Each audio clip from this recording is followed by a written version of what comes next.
This episode of the SwitchCast is produced by Swaddle, our honored Patreon member and Switch Knight.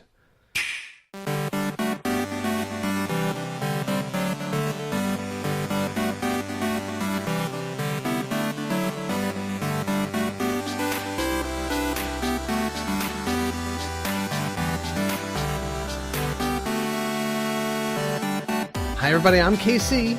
And I'm JV.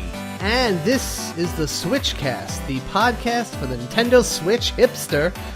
Ooh. Hipster. And yes, and we have a cutting-edge episode for you this week where we are going to be talking about, it's a whole lot of Nindies and fresh titles to see and a few others that we've been waiting to see more info of. But Yeah, it's been back-to-back Nindies. I guess this is part 2 to your last week's episode. Yeah, they even mentioned that in the video itself, that this is a part 2, and the UK presentation was a part 1. I wonder if they're going to do more of this cross-international announcement deal in the future. I wonder if this is going to be a trend. Well, if they do follow through with their promise to release, what was the number they said? I think they said they wanted to release about 200 eShop games a month. They're going to have to do a lot more of these to tell people about them.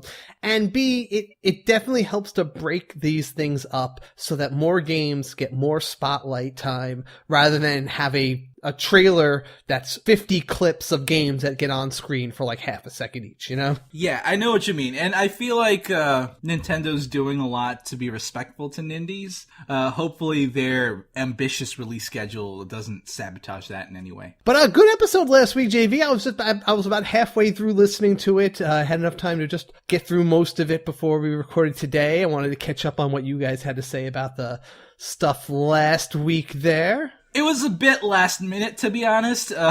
We had to kind of scramble it together pretty quickly, which is why we did a first impression style episode. But it got pretty positive feedback, and thank you, David, for joining me. Awesome there.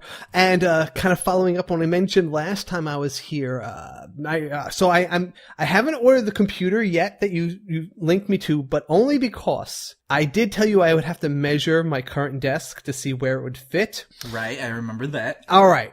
It probably won't fit in my current desk with too many printers and scanners and all that stuff in it. But that has been an impetus for us to say, you know what? We need a new desk anyway. So okay. I'm getting a new desk to fit the new computer and reformat my whole office area, basically, where I record and everything.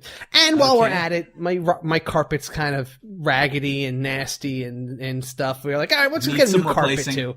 Let's just get it. So we get a new carpet to put on the new desk to put in the new computer.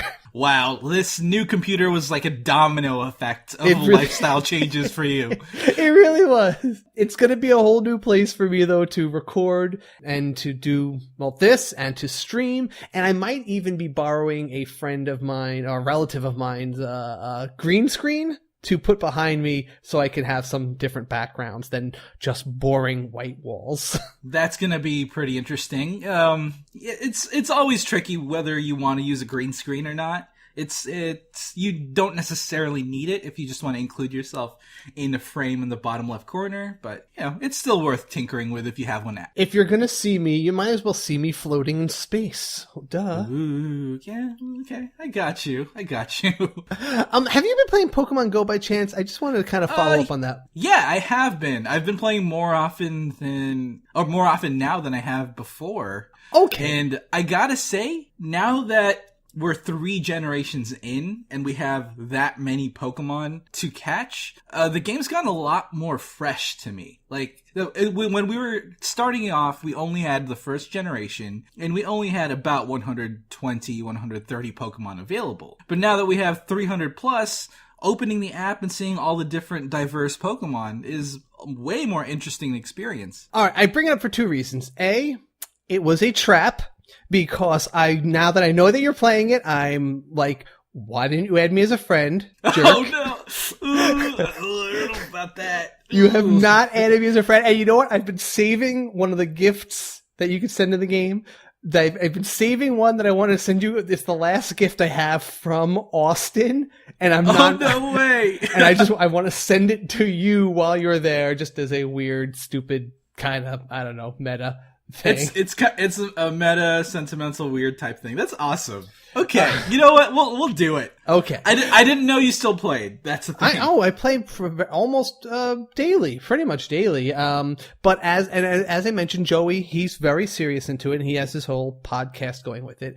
And actually, just yesterday, he told me because Joey just hit level 40, actually, and ooh, congratulations, Joey! Yes. And he told me though that the Let's Go Pikachu and Eevee games are finally the push he needed to go and buy a Switch finally for himself. Oh, nice. Okay.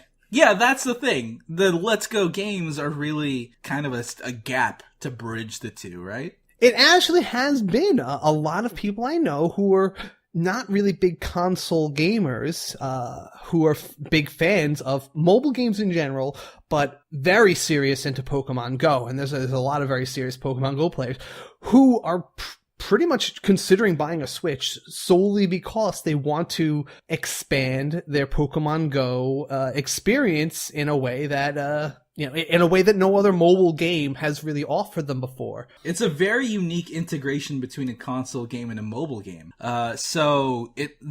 All of those naysayers who are getting upset that Let's Go Pikachu and Let's Go Eevee aren't full-fledged Pokemon games, you guys gotta realize that you might not necessarily be the audience that this is catering towards.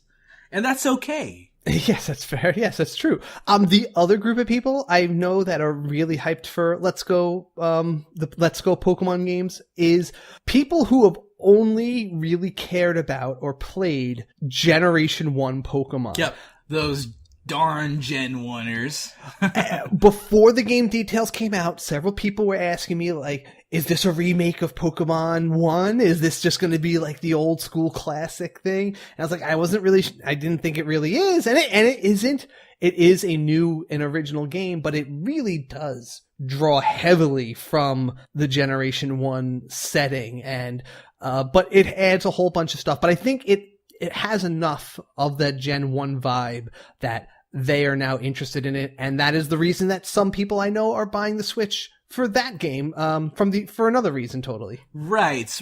And, it's going to be like the experience we got when we popped in Pokemon Silver and we found out that we can revisit Kanto. Do you remember that moment? Yes, that was huge. Yeah. Yes. And then you're going back through Kanto, reliving that adventure that you went through in Pokemon Red, but everything was just slightly different, and you really saw how that area progressed in pretty unique ways. And Let's Go Pikachu and Let's Go Eevee is likely to be that same type of experience. All right. So you're going to add me as a friend on Pokemon Go, and you're going to help me get up to level 40 because you get a lot of XP bonus if you make good friends with somebody. And I need more friends to hit. I'm a almost level 37 right now, so I'm in the home stretch. I am a measly level 30, almost level 31. It's right. It's all fine. I'm a slacker. Okay, I'll add you as a friend, Casey. Don't worry. Finally. Okay, I only have one game to talk about this week. Did you play anything else that you want to mention? I played the Monster Hunter game demo, and I played a bunch of other stuff that in my backlog, but nothing that I would necessarily want to talk about. Okay, so we'll just we'll talk briefly about Monster Hunter stuff, just to preamble it, and then we'll go into what I played.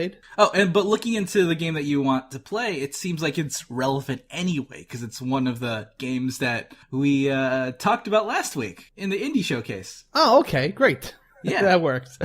All right, then before we go into the game time, let me just remind everybody who likes this podcast and wants to help us grow, we really appreciate your reviews that you leave us on the Apple Podcast app or Stitcher or wherever you listen to us. That helps people find the show and helps us grow our community, because the better the reviews we get, the higher they place us in search results and in rankings, and more people see us. So it's a really easy way, and we really want to encourage everybody who listens to go over to whatever their application for listening to us is and leave us a review, give us a 5-star rating if it's in your heart, And definitely give us a hand like that.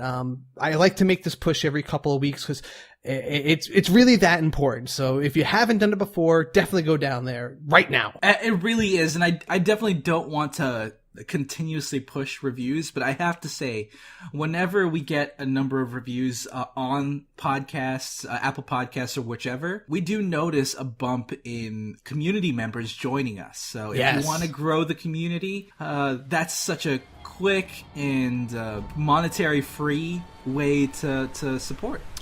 All right, without further ado, let's shift over into the game time. Yeah, let's do it.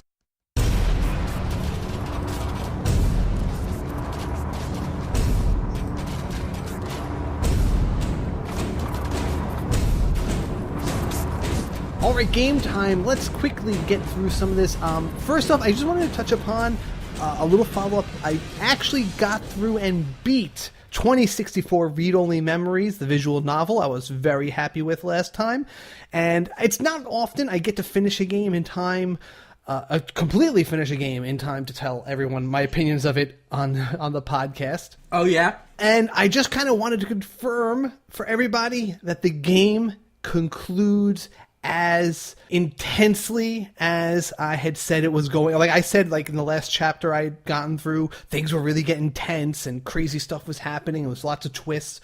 Well, I'm just happy to say that it carries that all the way to the finish line, and a great ending for the game that was satisfying, has great tension. I guess you could say like whatever you would consider a last boss in a visual novel. They have some really interesting way of handling that and building up the tension all the way to the end. And there's actually 5 different endings to the game, and I was very happy to find out that I was managed to get the best ending my first time through. Wow, that's a big feat. It's not that hard to do, at least, as long as there's like 4 things you have to do in the game. Like there's 4 challenges in the game, I guess, that you have to complete. And I guess you can always load your file up if you feel like. It's pretty obvious when there's like a mini game or something like that you have to complete. And as long as you beat the mini games, and one of the factors that affects your ending is whether or not Turing likes you or not. So if you're not a jerk to Turing, and if you complete the 5 or the 4 little mini games, there might be like 2 other factors. You'll get the good ending, and but there's other endings too that seem interesting as well, including one gag ending where you can use an odd object that you get early in the game and use it on something a little random, and you get a weird like side ending, I think, where you like kill everything early or something like that. Wow, that's pretty cool. No, but it was a really fun ending. And there's even apparently the Switch version had a epilogue chapter that you get to play through. That was a Switch exclusive, so there's a little extra like follow up with some of the characters that wasn't in previous versions of this game. That was very cool. Rewarding to play through. I like that. I like that we get a little bit extra on the Switch version. Yeah, and it's not a long game. So again, if anyone was ever curious about trying a visual novel, I still recommend it, and it's not a huge time investment to get totally through it and, beat it. Sounds good. All right, so on to the game I actually wanted to review this week. I played through Bad North. Now, you said this is something that you saw or you talked about last week? Yeah, we did talk about it last week. We didn't get to play it at the time, but the notes that we made were that it kind of reminded me of those Clash of Clans style mobile games where you're defending against units that enemies have thrown at you, and then it works in a bit of a tower defense style. Does that live up to that expectation? It kind of is the reverse. I think it's an interesting way to look at it. It is kind of the reverse of Clash of Clans in that in that game, a player would pick where to launch his enemies, and you'd attack the town and try to break through the defenses, and the defenses were automated. In this game, you don't really build up the defenses. Like, you have these islands that you are defending, and there's a couple of villages, like little houses on there that you have to protect from these Vikings that land onto the island on these boats. And you have to send out, deploy these various types of troops in real time to defend it from the onslaught. But the game actually has a wider arc than that as well. So Bad North is... It starts out on this big map with lots of little islands dotting this ocean, and every round of the game, you pick one of those islands that you want to go and fight on. And you start off the game with just 2 units. They're just these little generic militia types, but each one gets a little commander. He has a random name and a little random flag they have with a banner icon and a little picture, and they're pretty cool. And so as the troops land, you can, it is like a real-time strategy game in that you have to send your units and, move them to intercept or wherever you think is the best place tactically to engage the enemy. Maybe you want to pincer them. Maybe you want to lure them into a place where they start attacking a town, and then you kind of sneak up behind them to get them while they're distracted, that kind of stuff. But as you defend and you beat stages, you earn money based on how many houses you protected. And then you could spend that to either assign your units different classes, like you can make them either archers, soldiers, or you can make them pikemen. And each one kind of has a different use. Obviously, archers have range, the soldiers have shields that helps them defend against other archers, and the pikemen are kind of stationary, like they're really good at holding a single position and fighting guys off, but they kind of stink if you ever try to like rush them into a battle. They can't like move into combat that well. And then you can also unlock skills. Like you can buy a skill for the soldiers where they can jump down from a high ground and like ambush an enemy and jump on top of them. Gotcha. Whereas the pikemen can do a charge across in a straight line and kind of drive guys into the ocean, and the archers can do different things. And you could also find that you can get equipment. You could find items on certain islands, and you could equip those to your units, either giving them a special attack or some other ability, like they can recruit replacements if they lose guys, or maybe they have another little like bomb they can throw, things like that. Yeah, that was actually the point that I was most curious about, since in the indie showcase last week, they had a little blip of customization, and it seemed like they were individual characters. Now, you were segmenting each character or each face based on a unit type. Is that what you're customizing? The face you see, that's the commander of the unit, and that's just really just the face of the unit, and they're kind of inseparable from that. But it does have a little bit of that Fire Emblem thing where if the commander dies, and he's always the last one, I think, to die in a unit. He won't be like the first to get killed, but if the commander ever dies, that unit's wiped out and you've lost them, and any investments you put into them are gone, which can kind of stink. Yeah, I can see how that could be a little bit tricky. Right. But it does add that extra bit of tension where you really want to defend this particular unit that you like, right?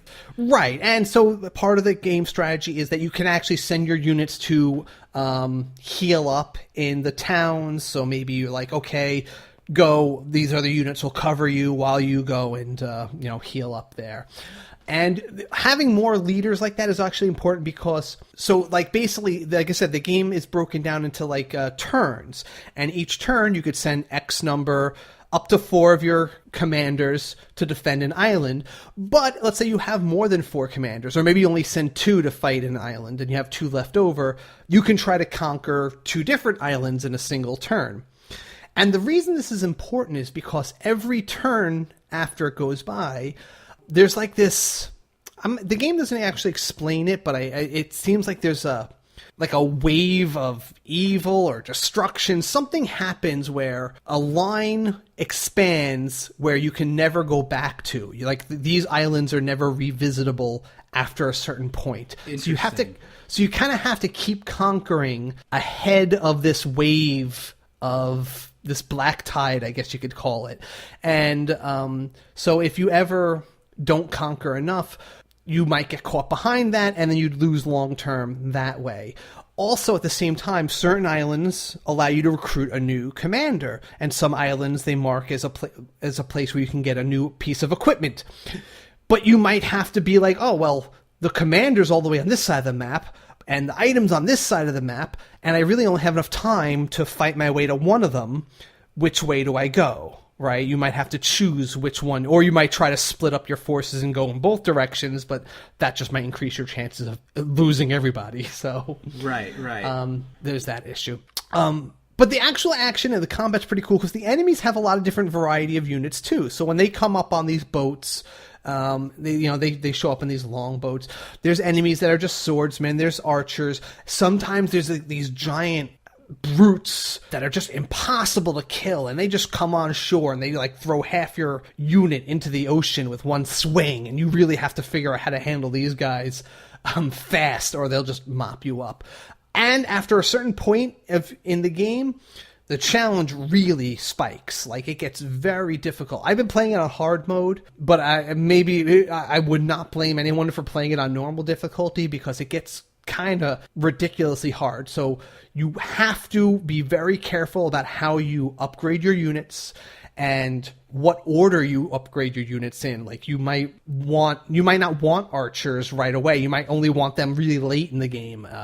You'll have to get a feel for that as you play it over and over. Yeah, but is there any way to revert your skill choices so that you can maybe reset? Everything's a permanent choice because this game kind of is trying to be a little bit of a roguelike in that you're progressing and they kind of expect you to get wiped out and die a few times as you play it.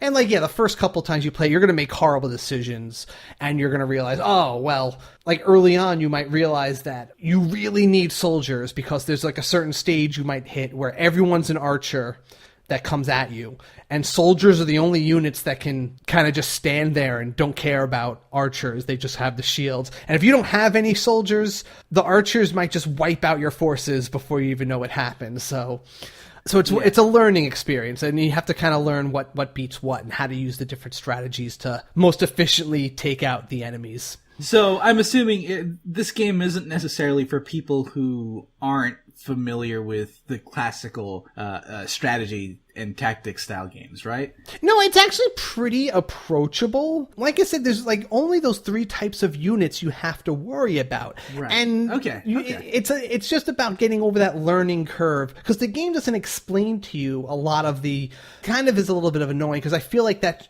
would have been appropriate if the game did say these units are really good against this type of unit, or here's a possible strategy that you can use to, that might really help you out. It doesn't do that, but it's fun because I liked figuring that sort of stuff out.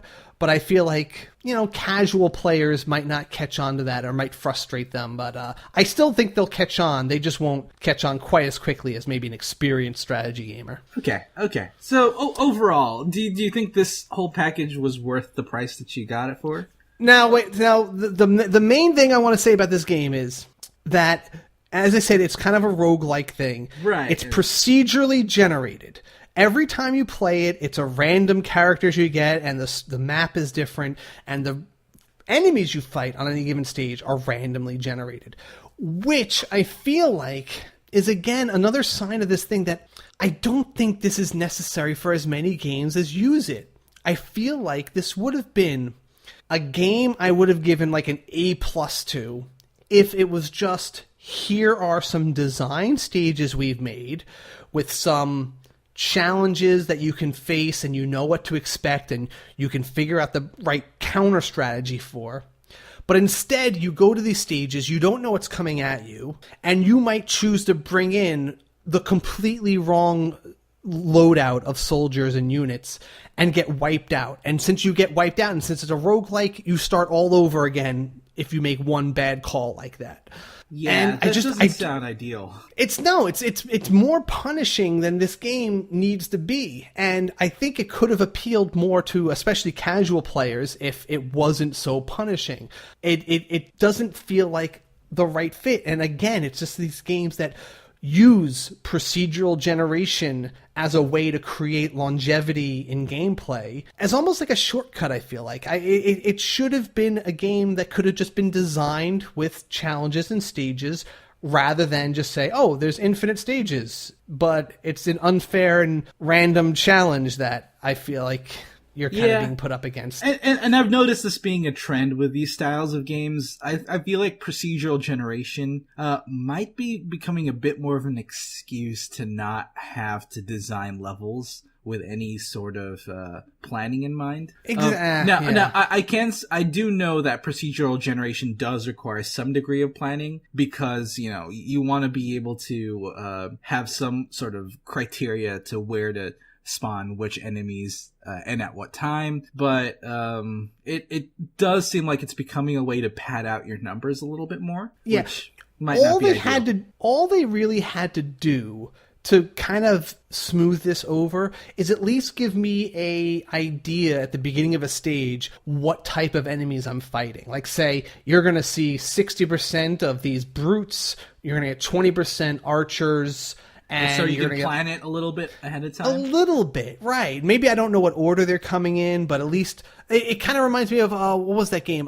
Plants vs. Zombies, right? Right. The stages, you didn't know what was coming when, and it wasn't the same exact enemies they threw at you, but before each stage, they gave you just a little shot of the enemies lined up outside the yard to give you an idea. Oh, I'm going to see those guys with the cones on their head. I'm going to see some pole vaulters. I have an idea of what array I'm going against, and I could build my defenses accordingly. This I have no idea, and I have to pick what units to bring into each battle blind, and it's a little frustrating. Yeah, but I mean, does that detract from your enjoyment of this game on a wider scale? I did enjoy the game a lot. I don't want that to ruin my opinion of the game because I had a lot of fun with it, and this is a game that's totally up my alley. I like the art style. I like how smooth everything is. Everything moves very fluidly, and there's a lot of really cool strategies you can implement. It just frustrated me with that. But one thing that helped me out is there is a way to cheat. You can cheat the game where if you get really frustrated on a stage and you're obviously going to die, so you can dodge the permadeath by cheating, by quitting the game, reloading right before that battle, and taking it on again. Though, to be fair, that's kind of every turn-based strategy game has that style of workaround. Like even Fire Emblem, you can bypass permadeath by reloading an older save. Like who, honestly, I want to know, please tell me guys, if who plays Fire Emblem and lets guys die and just lets them stay dead? Or do you, like me, just reset the game anyway, and it doesn't really matter that there's permadeath because no one actually dies, and you might as well just turn on the no permadeath anymore? I do that. I think everybody does. I have permadeath on, but I don't ever let them die. I always just reload a save. And I guess it's just still more tense because it's like a punishment, right? It changes the difficulty in a slight way in that I now have to beat every stage with nobody dying, right? Yeah. That's how you play Fire Emblem now when you play in that mode. No one can die. But at the end of the day, I mean, it kind of feels silly, right? Doesn't it feel silly that you're just arbitrarily giving yourself this extra challenge to overcome? Yeah, some people enjoy that challenge. Some people feel like it's the lifeblood of that game. Well, I'm not going to judge either way. Yeah, all right. But anyway, for $15, honestly, this is a great and innovative game. They're still releasing some patches. There's a few little bugs in there. Nothing game-breaking, but they're there, and they're going to patch them out. I have a lot of fun with it, and I think there's I just think that it could have been an A+ game with a few changes. But right now, it's a solid B game. I like it a lot, and for $15, it's a great B game. Gotcha. All right. Other than that, I'm just going to mention, I didn't play it this week, but I did have to mention that Kara Blaster came out. I played this on iPhone. It's one of my favorite platformers. It's by the same designers as Cave Story. It has a lot of the same gameplay as Cave Story, but it's just a linear, stage-by-stage platform shooter game with a cool frog guy, really cool weapons, awesome bosses, and a funny little story. Kara Blaster, play it. It's freaking awesome. I remember we in one of the first PAX Easts that we met up in, we actually got to interview this guy for the Pocket Players podcast. That's right. I should dig that up because I did ask him all about Kara Blaster, and I remember I was a little gushing with him. I was telling him how important Cave Story was to me as a game. You were. He was like, "Oh yes, that's very nice. It's very nice." Oh, I will in his dig very that up. Japanese way. Yeah, it's true. I think I even bowed a little bit. I just Yeah, like you did. I remember. I was like, Anyway, Carol Blaster. That's all I gotta say about that. And I'll see if I can find that interview now that you reminded me of it. that'd be fun to pull up again. All right, let's get into the news rundown. Let's talk all about this Nindies Showcase Summer 2018 edition. And let's see what's coming up in the next few games we're going to have to play. Yeah, let's do it.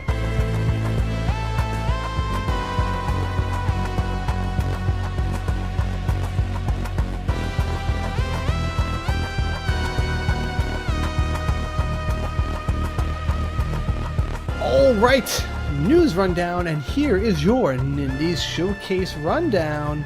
Very cool. So they started off pretty quickly with Hyper Light Drifter, a special edition for the Switch. I think this is absolutely had to have been one of our Switch picks. It may have been. And I feel like this was an inevitable game to come out for the Switch. Yes. Of course Hyper Light Drifter is coming out. It's out, and it was Hyper Light Drifter dude is a character in Brawlout. Brawlout's out on the Switch. It's kind of weird that it came out through that channel instead of its own game first, but you know.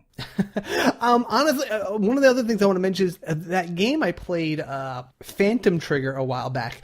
That game, I really only liked it because I wanted to play Hyper Light Drifter, and it was like the closest thing to it. The closest alternative. It really was. Like, and I remember being kind of like lukewarm on the game, but I liked it more only because it was the closest thing to Hyper Light Drifter. But now that the actual title is coming to Switch, I almost feel dirty. It's like Hyper Light Drifter caught me going on a date with Phantom Trigger. It's like Phantom Trigger triggers your mistress. Right, basically. But this is the game I wanted to be with all along, and now it's coming out, and it's a really fun exploration action game. You have really cool powers, very techno movements. It's just a beautiful art style, but you're exploring this dead high-tech planet. You have some disease that you're trying to find a cure for, and it's just a beautiful, fast action game. And there's a few exclusive little features coming to the Switch version, including an exclusive outfit that helps you find items and some new weapons. And that is coming out September 6th with pre-purchase available today. Now that you mention it, Phantom Trigger does seem a lot like Hyper Light Drifter, doesn't it? It really was trying to ape the Hyper Light Drifter or feed on that fan excitement for that game.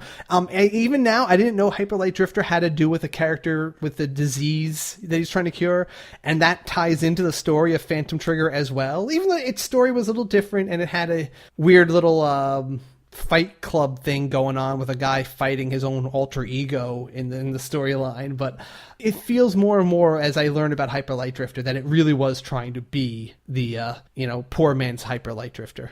Yeah. Okay. Well, a lot of people are excited for Hyper Light Drifter, and I'm glad it's on the Switch now. So the next game we got is Towerfall. Now, Towerfall is one of those really, really popular local multiplayer games. In fact, if there is an indie-based local multiplayer game that's played often, I feel like Towerfall is it. I've heard of the game. I've seen screenshots of it, but actually this was the first time I watched video gameplay footage of it. I didn't realize how focused it was on the versus arena style of it. I love the idea that you can drop through the floor and you come out the top, so it's kind of a looping vertical game rather than most games where it loops left to right. Yeah. Towerfall is the quintessential versus platforming game that was out ever since 2013, I believe. So now that it's coming out on the Switch, they confirmed that there's a new 6-player mode, so even more chaos. It's going to contain all of the previous expansions that have been released since 2013, and there's some sort of new 4-player co-op mode as well. That's interesting because I got the impression this is very focused on the verses to have a reason to team up with everybody. And they keep referencing it as a archery-based combat game, so I'm guessing it's more focused on the range attack. It's not a brawler type game. It's very much about shooting and dodging. Yeah, every character has a certain number of arrows that gets replenished over time, but the object of the game is for you to platform around these wacky stages and shoot an arrow at your opponents to kill them. And you can shoot the arrows with various angles and looping them around based on different physics, and that's what makes it really interesting and fun. And now, obviously, after I saw this, I noticed a trend in the rest of the Nindies showcase in that there were a lot of games that felt like they were in the same ballpark as this one. Yeah, that's so you noticed that too, right? I was like, okay, Towerfall, cool. Then a bunch of other games were in the exact same genre, and I was kind of feeling fatigued of this style of game. Is it just me, or are you feeling it a little bit too? To see them all at once, yeah, but I feel like people are going to have to gravitate towards one because the more people that play the same one, the more people they have to play against. And I think the natural state is, then again, we don't know how far apart these games will all come. Well, actually, we do. Actually, we have release dates for most of them, but some of them are coming out maybe like half a year down the line. So maybe there'll be enough breathing room and people will get a new hunger for a variety on it. Yeah, but I gotta say, I'm definitely getting a little fatigued over the classic style platforming arena game. It's starting to get a little played out. And it's interesting we mentioned this now. One of the points that we said previously in the last episode with David, we were surprised at how diverse the games they laid out were in the last showcase. There was a very good mix of genres that they showcased, and that felt refreshing to us. That was one of the conclusions that we held at the very end. But in this one, we got bombarded with those platformers. Interesting, yeah. Maybe they should have taken a few of these and put them into that one, swap them out. Maybe. Also worth noting, though, they have a crossover character that's coming to the Switch version, Madeline and Badeline from Celeste. Yeah, that one there. And this game will be coming out September 27th, so it's less than a month away. Yeah. Well, the next game we saw was Treasure Stack, which I thought looked brilliant. It's one of those drop-down arena puzzle games, puzzle fighting games, where you have to move, not gems, but in this case colored treasure chests, move them in specific orders so that they shatter and open and reveal their treasure. And I thought that this premise was super, super unique. I think it's cool that it's looks like on the surface your typical falling block puzzle game. Yeah. But they add that twist of you're actually a little dude in there who has to move around the blocks by yourself, and that's how you actually interact with it. That's so you're kind of cool. Platforming within the dropping puzzle pieces themselves. Yeah, I know it's very rare to see a game that does something different like that. I'm so used to, like, I look on the App Store every week and I just see like another 20 match 3 games or another bust a move clone or something like that. And I'm just like, okay, how many of these games can people make before someone finally invents the next twist on the genre? And then I find it here for the Switch, where I was not looking for it. I did not expect this to come to the Switch. I mean, I did not expect a Switch game to be the one to do this innovation. So then again, it's probably come out somewhere else before. I'm guessing this was a Steam game before, but still. Yeah, I think it's something like it looks kind of similar to Wario Woods, which is a very old school puzzle game, and it's not a style of puzzle game that's been explored as often. So I'm excited to try this out. Really. Oh yeah, and that's coming out this winter.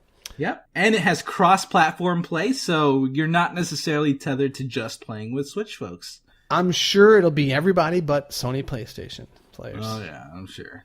Now, I was a little head-scratchy about this next one. I did not know what to expect of this Zarvot title. Yeah, I still don't know what to expect with this Zarvot title. How do you expect? It's like an origami platform 3D shoot-'em-up game? What would you even... It's an isometric 3D shooter that has strange polygonal elements to it. And like it seemed like most of it was about, again, kind of like the versus shoot 'em up games like Towerfall, but with that isometric viewpoint. But it still seemed to be focused on that battle mode. And there was even, they mentioned that there's an exclusive mode where one player can be with a single Joy-Con play as like this monster spawning bad guy in the center of the stage.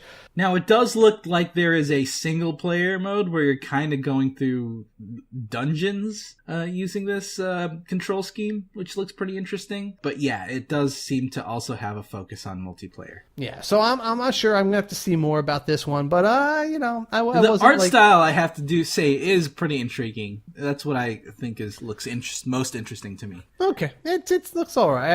I'm gonna keep an open mind for it, but I'm not like, super hyped about that one there. Minako's Night Market. Now this was weird, but more intriguing end of weird.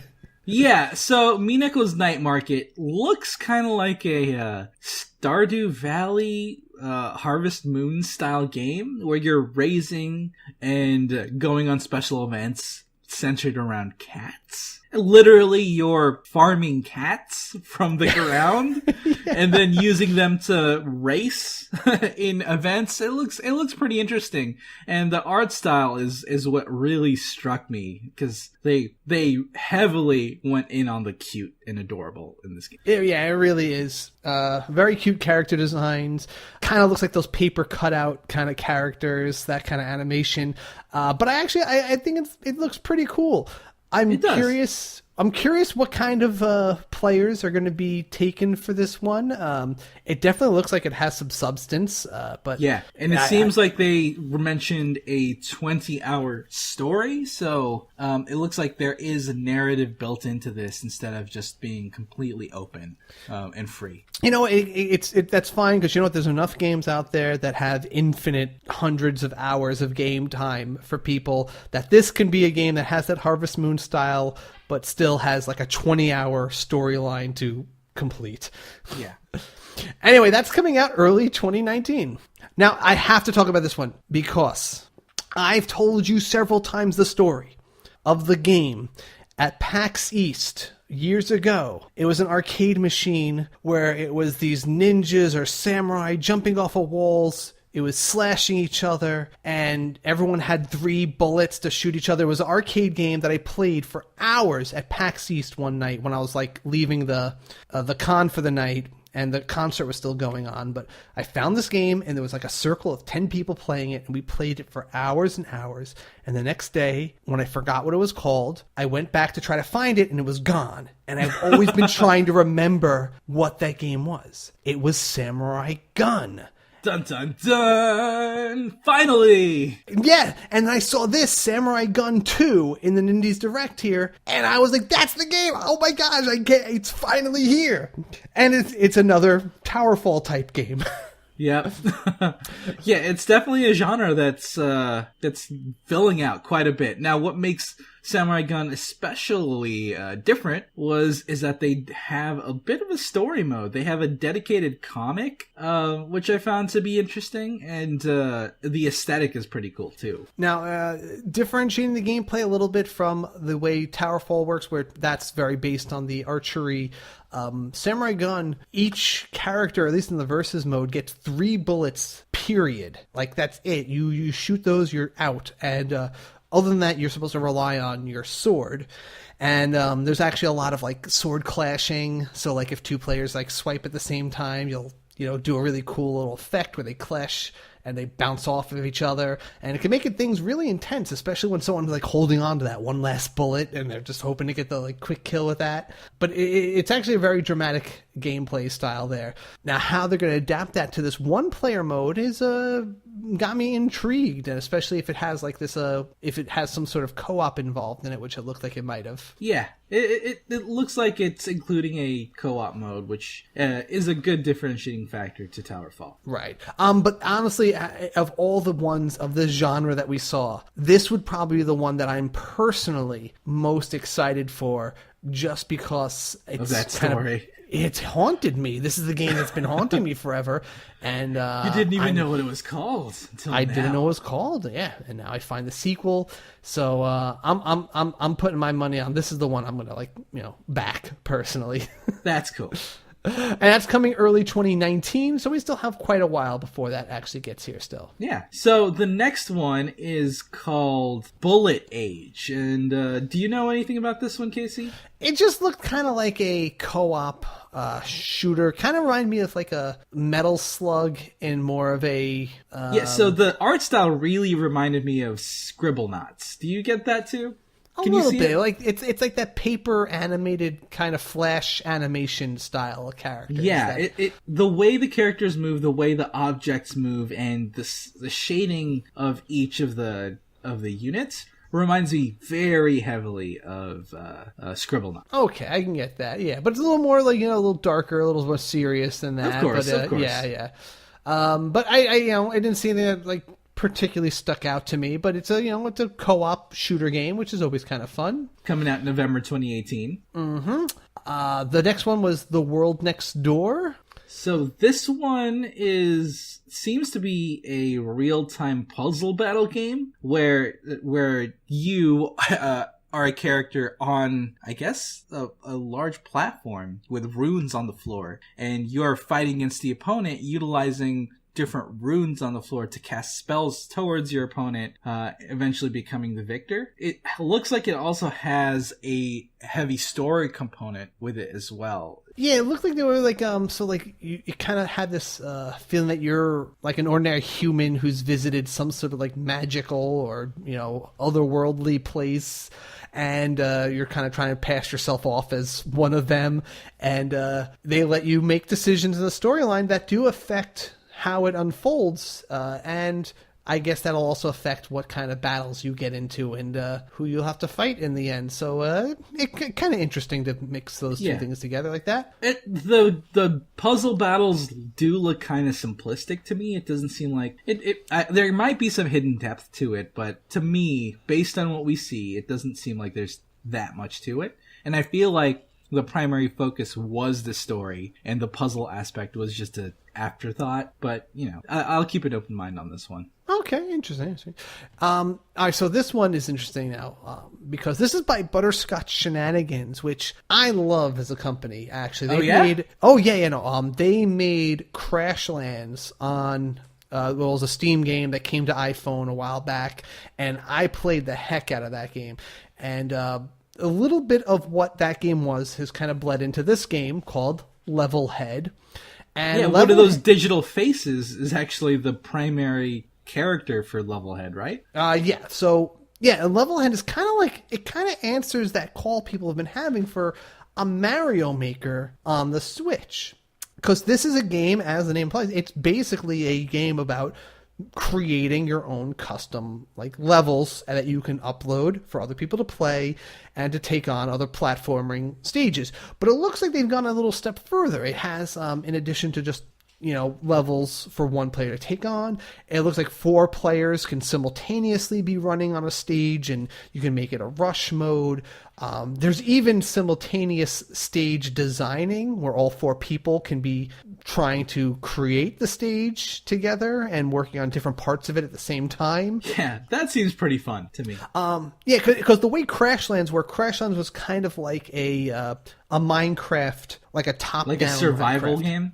Yeah, it was kind of like Don't Starve, but where but you got to craft a lot of stuff. So you would build your village, you'd build a house, and you'd craft new weapons, you'd go exploring, and there was a storyline and all that sort of stuff. But it was a great game with great humor. These guys do really good humor.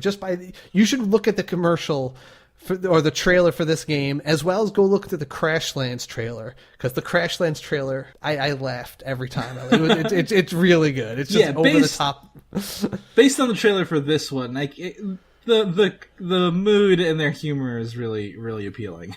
Right, but it doesn't. It looks like the gameplay is legit, and I'm very intrigued by this. And if anyone is out there thinking, oh, it's just a wannabe Mario Maker, I think that you should give this a try, because these guys, I want to vouch for them as really good developers, that if anyone's going to make something that can feed that hunger that we have for that kind of game and do it well with their own unique style, not trying to just copy Mario Maker, these guys will do it. And I'm very surprised that they came out of nowhere with this, or maybe it's been out somewhere and I just haven't followed them on iPhone in a while, but I'm hyped. I'm hyped for this one. Yeah, it's going to be fun for sure. And I love that you're able to share your levels with the Level Hub. And it's one of those games where I would want to play levels created from our community. That would be fun too.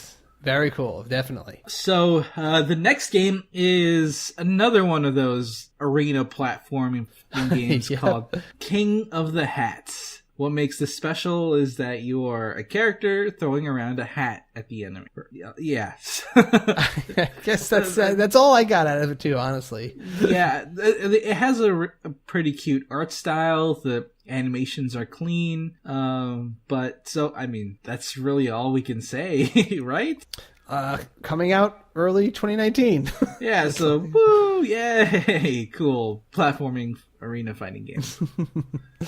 So the next one actually caught a lot of the community off guard, and it looks pretty interesting to me. This game is the Untitled Goose Game. The object of the game is that, or the premise of the game is that you're a goose, and you're essentially the trolliest goose around, trying to be a huge nuisance to the people of a city who just want to live their lives. It's essentially a goose troll simulator, and it's coming out early 2019. Yeah, like you literally will have missions as you're walking around. Like they'll give you a mission like, steal the gardener's hat when he's not looking, and you just kind of like have to stealthily sneak around in the bushes. And then as soon as he takes it off and puts it down, you have to try to grab it and run away with it. And that'll be a mission, and tick these people off. And one of the missions is to steal someone's sandwich while they're picnicking. One of them is to steal their keys and run around. It's a trolley stealth game with an adorably silly goose aesthetic. It really does look fun. I like how it. Like he animates, and yeah, it's pretty cool. It's probably the surprise hit of this presentation. Yeah. Now, after this one, they kind of blasted us with a lot of small clips of games that are already known, but are giving more specific release dates. So we can just probably list them ourselves, right? Yeah, but I'll just, the ones I've played, I'll mention, because Transistor, that's the first one I saw. I have that on iPhone.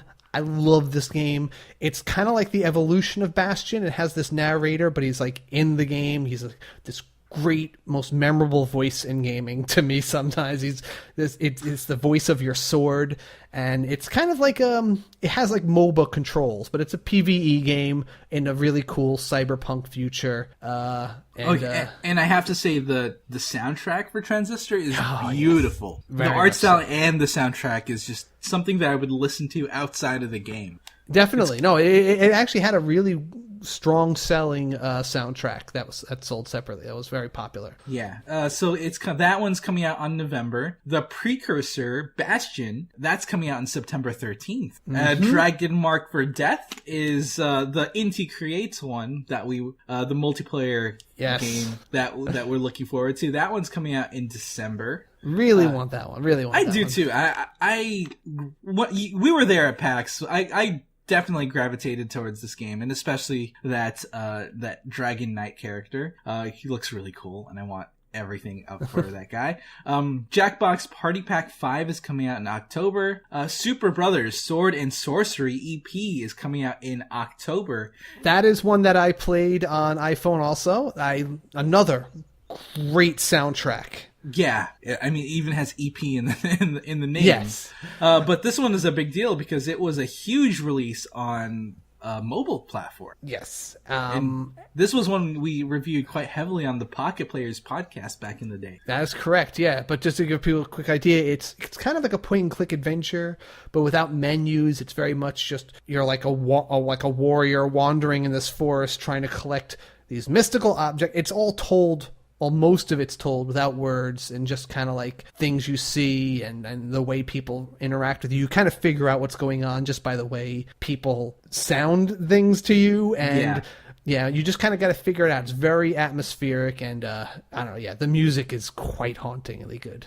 Right. So Desert Child is also coming out in December. It looks like a speeder bike style racing game that looks really fast. Yeah, crazy speed. Really cool animation on this one. Yeah, that's coming out in December. Wasteland 2 Director's Cut is coming out in September 13th, so very soon. Wasteland 2, if you don't know, is the original Fallout games.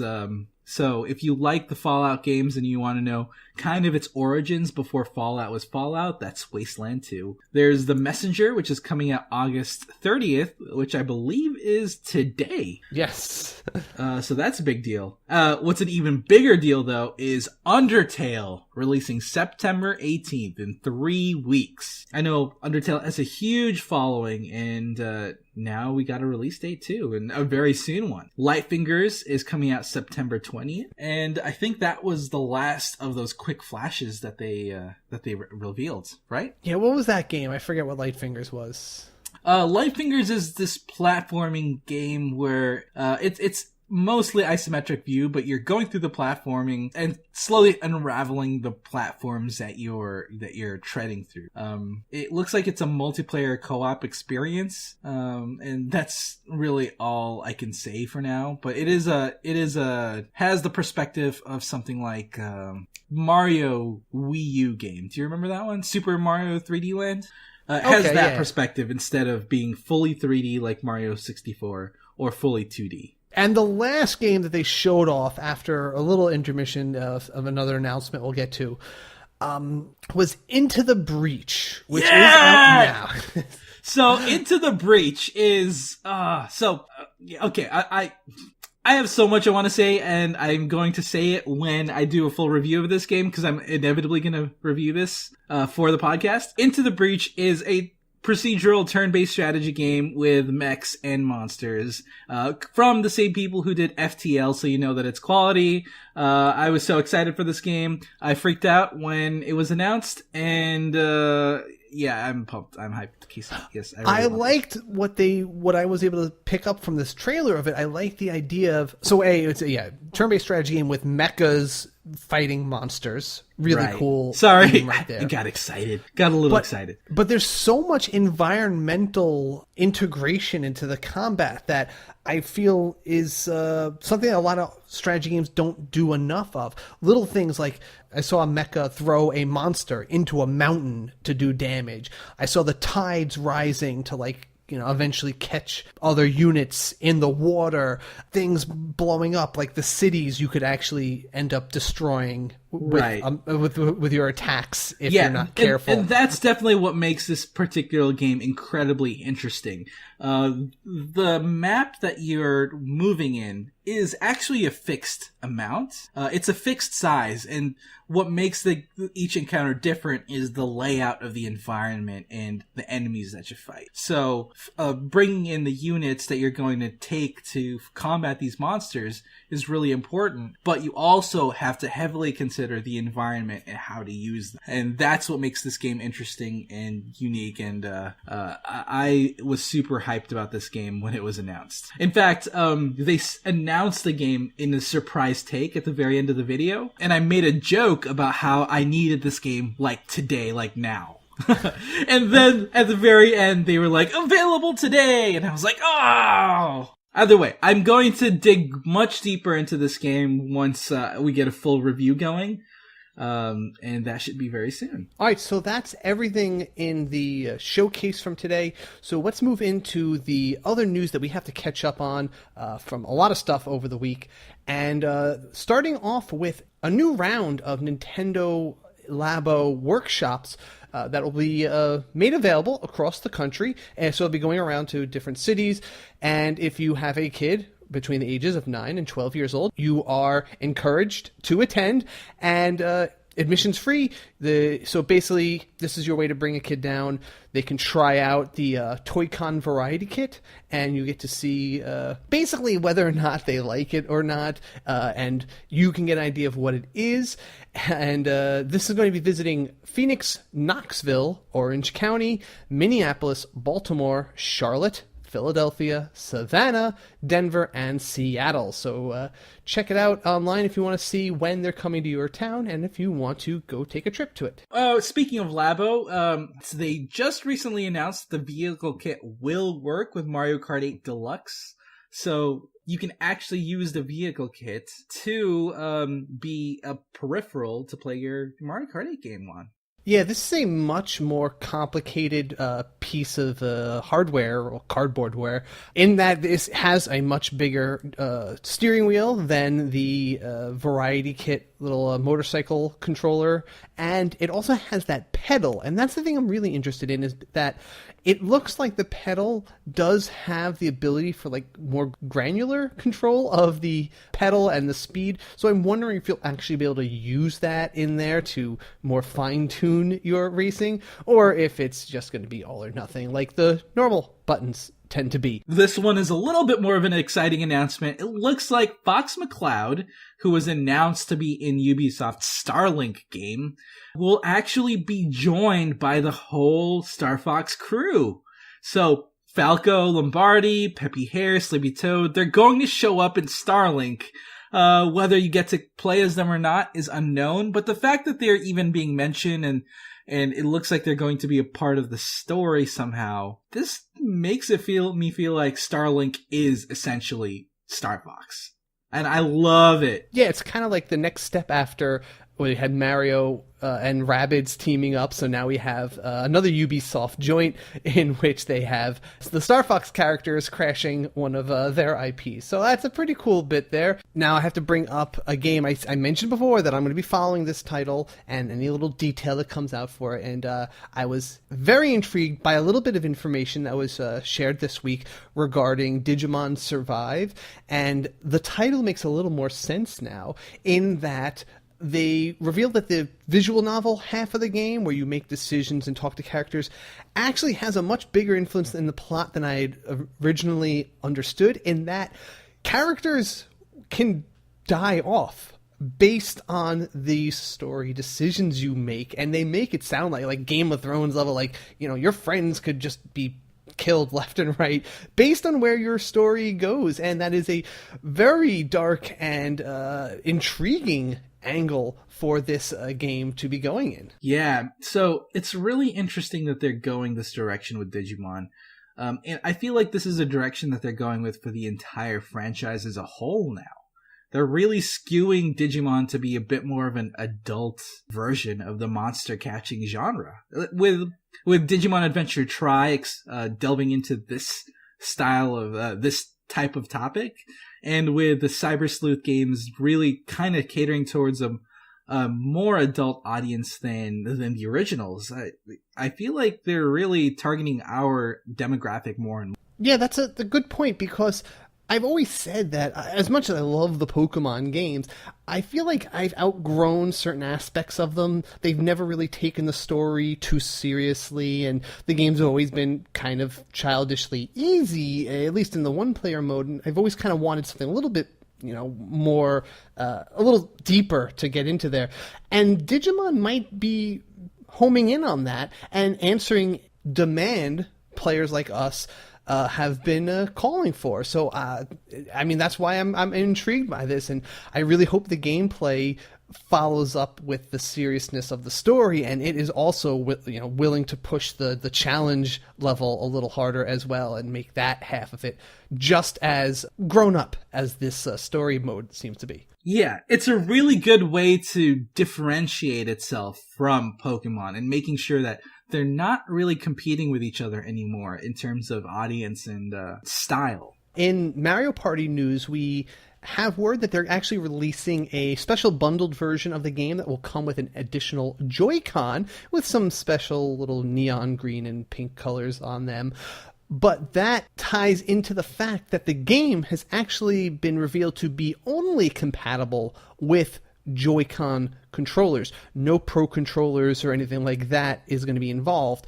And it kind of makes sense if you consider the gameplay of it with all the different mini games. It seems like they're really trying to focus on the fact that every player, up to 4, will have one Joy-Con half, and if they all have the same controller, they can all just play the different mini games with the same control schemes, or the game can assume what buttons they do or don't have, and it just kind of makes sense with this this kind of game. Plus, they probably need to take advantage of the HD rumble. I imagine will be important in certain games, and motion controls. So it seems reasonable to standardize it to that, and I'm sure they'll have some other weird little tricks for certain games that, again, the Joy-Con only will be able to handle. Yeah, and I think that's just a way so that the Mario Party mini games they designed would be consistent. So this last piece of news is super interesting and kind of surreal to me. So Shovel Knight's next DLC is going to be a platform fighting game. It looks like it contains like Shield Knight, Shovel Knight, Plague Knight, all those folks in a platform fighting game similar to Smash Bros. I guess since Shovel Knight isn't allowed or isn't going to be a properly playable character, I guess he just wanted to make his own. Let's not also forget that he is a playable character in that other platform brawler game, was like Heroes of the Aether, the one with the little animal type character. So that's another game where he is a playable fighter. Well, he's also available in Blade Strangers, which is a more standard 2D fighting game. So 3. He's available in 3 fighting games, but not Smash. All right, I have to go there. Number 4, he's also a playable fighter in the Xseed fighting card game, if you want to head that on the pile. Oh my gosh, wow. Okay, Shovel Knight. Calm yourself, Shovel Knight. And I gotta say, it does look like fun. I cannot deny that this new DLC for Shovel Knight, called Shovel Knight Showdown, looks like a ton of fun. Yep. All right, down the pipe, the bunch of games were announced over the last couple of weeks, but I do have to pick just the ones I found the most interesting and remarkable. First off, Onimusha Warlords Remaster was announced. I haven't played one of these kind of Devil May Cry style brawlers, but this one has like that really bloody horror style to it, with the whole feudal Japanese theme wrapped around there too. A game that I was a very big fan of, actually, and this was a surprise favorite of mine of all time, actually. But it was something that I didn't expect to like as much as I did. But Saints Row the Third is far and above my favorite of the whole like Grand Theft Auto genre, and that they took it in their own direction and added so many customizable aspects, really perfected the gameplay, and added such awesome cheesy 80s references and a great soundtrack, and it just was. It still is one of my favorite games of all time, despite it being in a genre that I've never really clicked with. And also we have this, an app, actually. This is one of the first subscription apps I've seen on there. But this is called Inky Pen. It's actually a manga reading application. And for like $7.99 a month, you subscribe and you can read any manga you want from their library that you want to download onto your Switch, which is pretty cool. I used to read a lot of manga on my phone, actually. I would like download stuff from, it was like Manga Fox or one of those websites like that, but the quality wasn't always great, and it didn't have like newer stuff usually. So if you're someone who likes to read and think your Switch would be a good tool for that, Inky Pen might be an interesting app for you to look into. Next we have Fantaruk, which is it kind of gives me a vibe of like Dead Space, that whole horror in a spaceship, sci-fi setting, but a little more emphasis on stealth, it sounds like, less on the combat aspect of it, so that's pretty cool. And finally, Damview, built from nothing. This is basically, if you thought that Stardew Valley was maybe a little too happy-go-lucky and had too many positive vibes going on with it,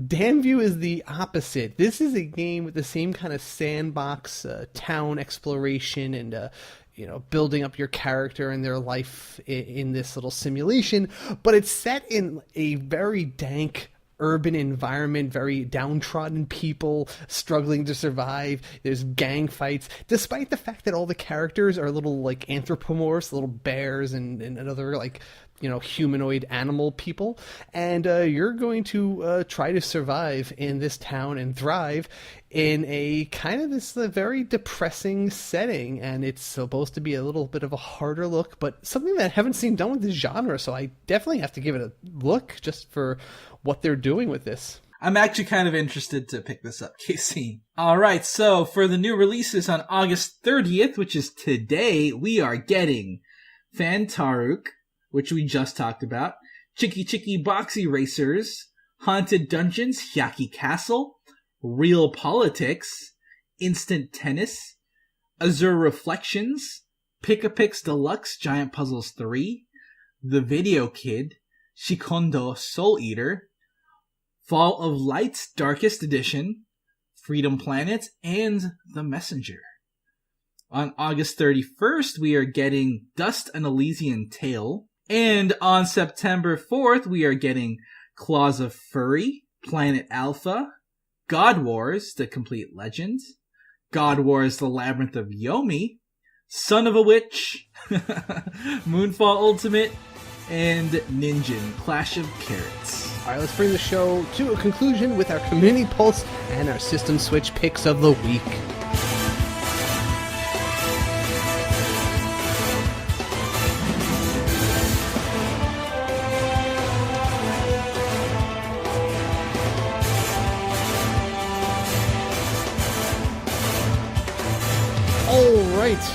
Community Pulse. We asked you guys what from this week's Nindies showcase got you most hyped and what your overall feelings were about it. So why don't you pick out something good to read, JV?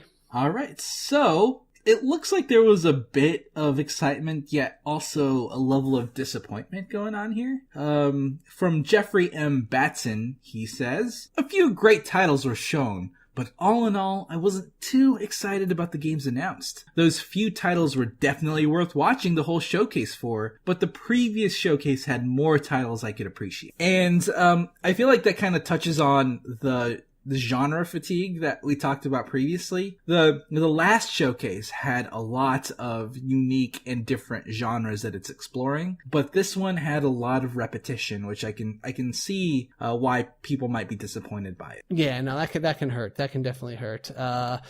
And yeah, people want to see more variety, want to appeal to different people. So, I don't know if that was just something that happened out of pure chance or if it was planned that way for some reason. I'm willing to think it's just kind of, chance, and they just happen to be announce a bunch of them around the same time. So hopefully it doesn't steal too much steam, or at least one game, like I said, will come out as like the champion of the genre. Right. All right, so Montog Lamas wrote on Twitter, the amount of great indies coming to the Switch is fantastic. The fact that they get a news tab of their own to highlight them all goes to show how serious Nintendo is taking these games. Excited for the future of Nintendo and the indie scene finding a perfect match. And he goes on, Into the Breach has particularly taken all of my attention. It was the show stealer. Yeah, you're absolutely right, Montague Lamas. You know how cool Into the Breach is. And I'm super excited for that too. And you're right. It's great that the Nintendo is really highlighting indies in its own tab.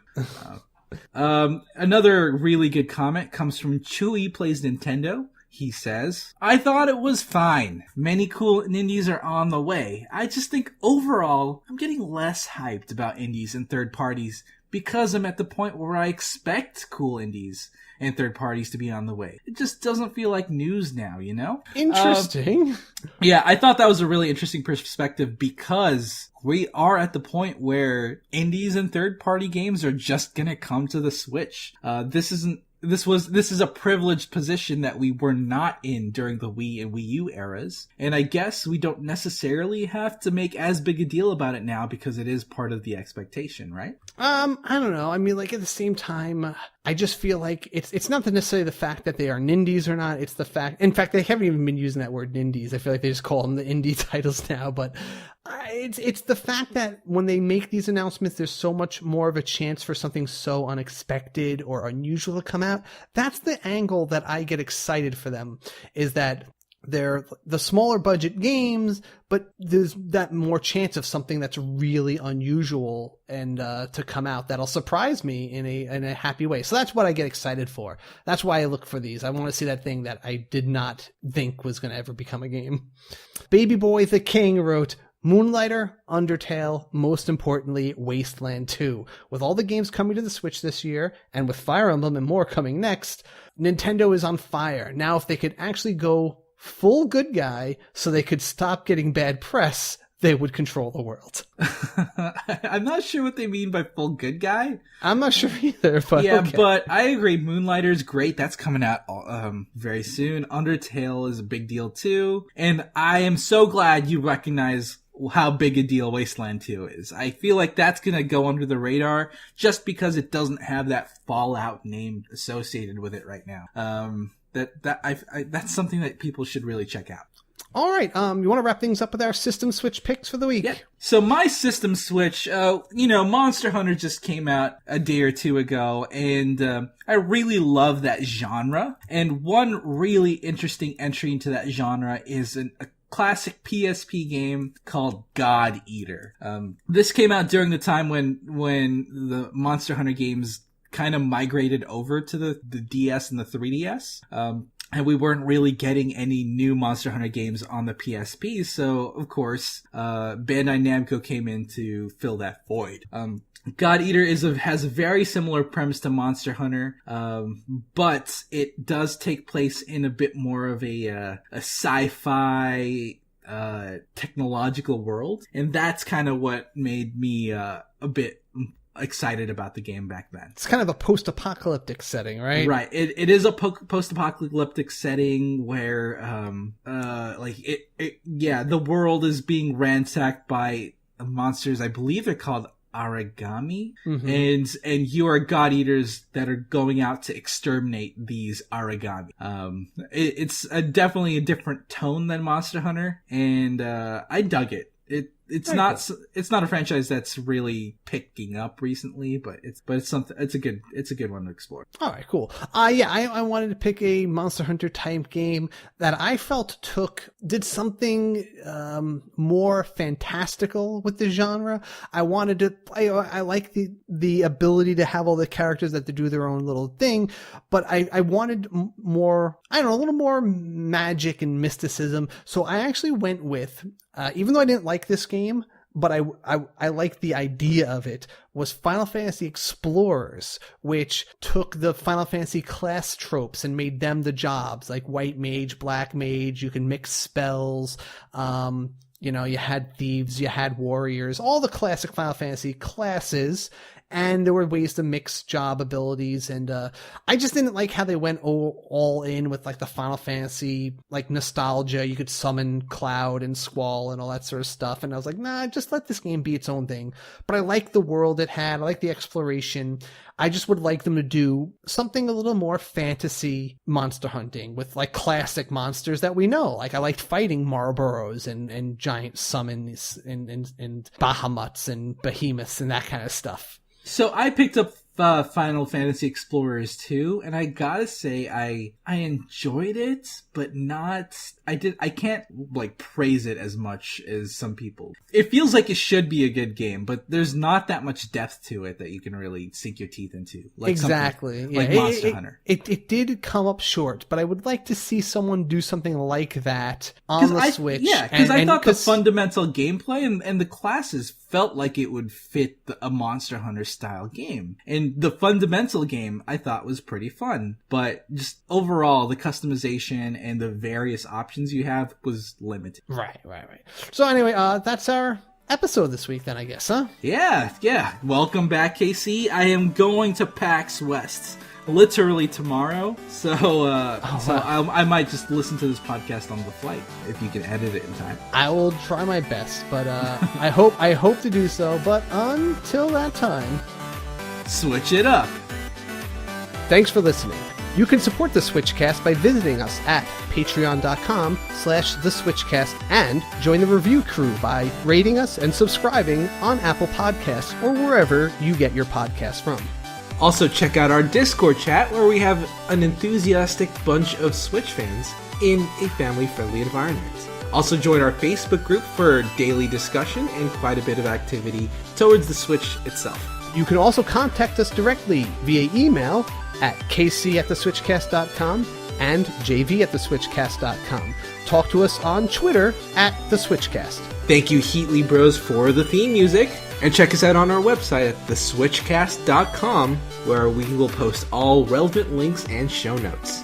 Promotional considerations provided by publishers in the form of review copies of games. Yay, go murder shows. Murder shows. It's not just me.